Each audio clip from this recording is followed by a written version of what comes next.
takes really getting clear and using each and every week as an opportunity to take another step, get your questions answered, make sure you're going in the right direction.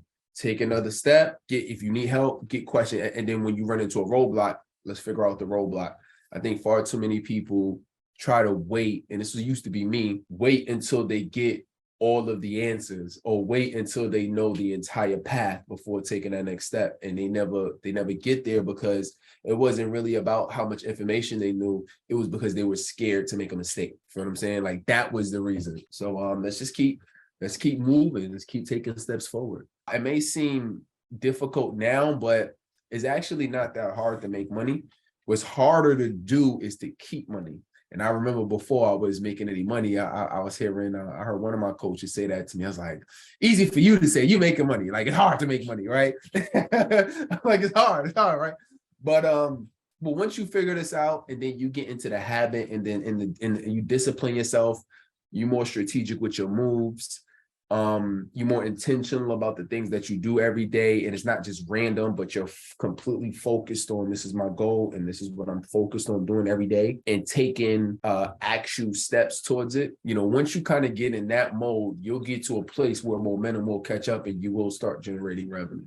Maybe start off with a few grand, 5 grand, 10 grand a month, 20 grand a month, and then, like, for me, it just kept going up, right? But the hardest thing that I've been working on or figuring out, and I don't feel like, I still don't have it down to this day, but I'm a lot better than I was throughout the years, was managing money, right? And and then especially the more money you make, now it's just like taking the money that you have coming in and allocating it in different accounts. The reason that that's important is because that helps you out a lot with the money, having money available for different reasons, right? And it helps you with not overspending. So there's an example inside of the book where the author talks about plates, right? And he says, when you think about a plate, let's say if you're going to eat, right? Let's say if you had a barbecue, or let's say it's Thanksgiving, right? The bigger the plate that you have, the more food you tend to put on a plate. Do you agree with that? Right? Typically you would, because it's a big plate, you don't have this little bit of food in like one corner of the plate. It just kind of looks weird. So you tend to put on a little bit more. But when you grab or you use a smaller plate, you actually tend to eat less food. And the only thing you changed was the size of the plate. So basically what that means is that if you only have one account, you have everything coming in one account. And then if it's related to your business, you have things coming in and you got things going out that same account. So it's hard for you to really keep up with what you need to pay for, because you don't know what's coming out. You might not even be sure what's coming in, right? And you got a lot of things going on within that one account. And that's how you continually get messed up in managing your money. So one of the things that really saved my financial life, and I just love this method, is he calls it the serving tray account. So you're going to have different accounts for different purposes. And then this is a good time to start getting into this habit right now, especially going into 2023. It's perfect, because you're going to start the year with this, right? Start it ASAP, like, if you can, but definitely make sure at the beginning of the year, start this so your accounts can be clean. So there's different things, right? So one, we own a business, right? So all of us has to pay taxes, right?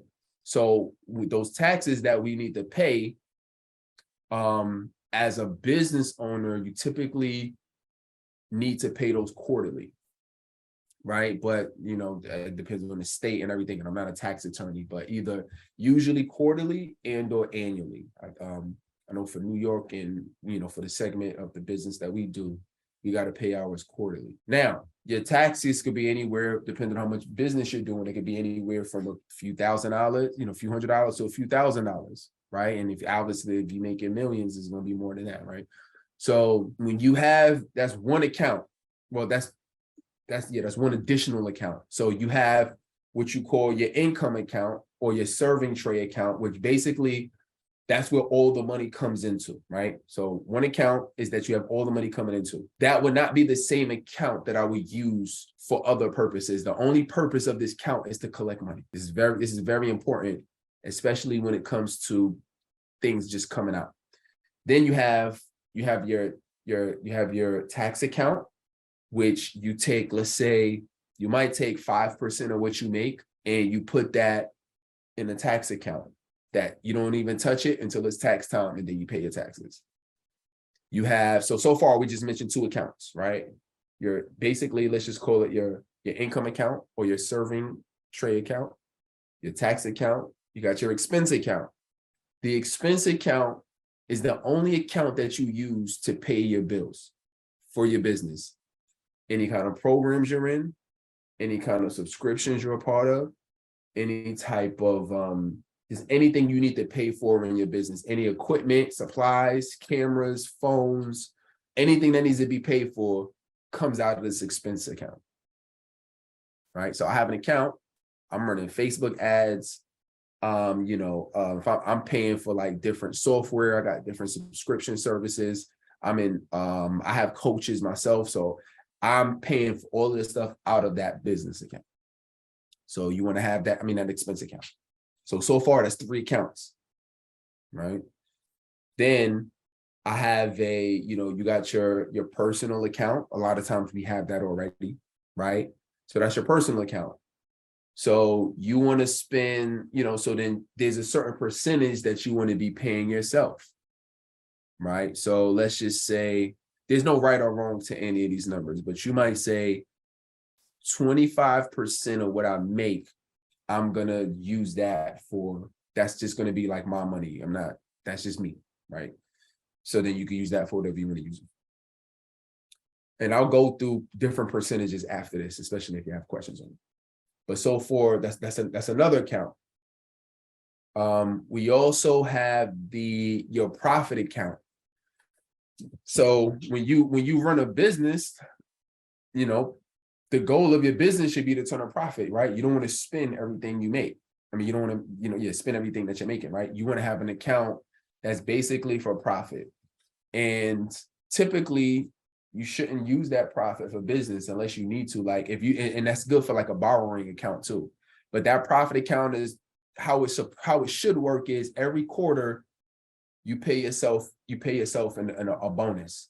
That bonus is whatever you have accumulated in that profit account. So you might pay yourself 10%, 15% out of that profit account. And let's say over the last 3 months, you might have accumulated, depending on how much money you make in your business, maybe $1,500 or $2,000 or whatever, right? $3,000. You take that and now you just pay yourself an additional bonus, right? That's the purpose of when I say yourself, like that goes into your personal account. So you have a profit account. And then I also have an investment account. So an investment account is when new investments come up. I created, I don't even know if he added that, but I added that. I added specifically that, and in our space, I think it's important to have your investment account because that's the account that you're going to use for new investments, right? That's the account that you want to use for, like, you don't want to just look at your expense account and say, well, I'm putting 50% of what I make into my expense account. So because it's in my expense account, I'm just going to spend it. You want to have a specific account that has money in it, or as you're creating money where you can say, all right, cool, I got 500, I got $2,000, I got $5,000, I got 10 grand. Okay, cool. And you just letting that accumulate.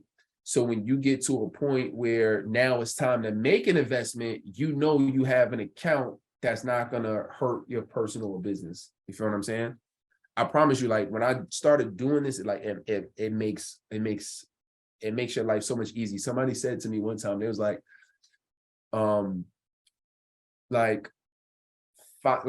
managing your finances or financial literacy isn't about intelligence. It's about habits.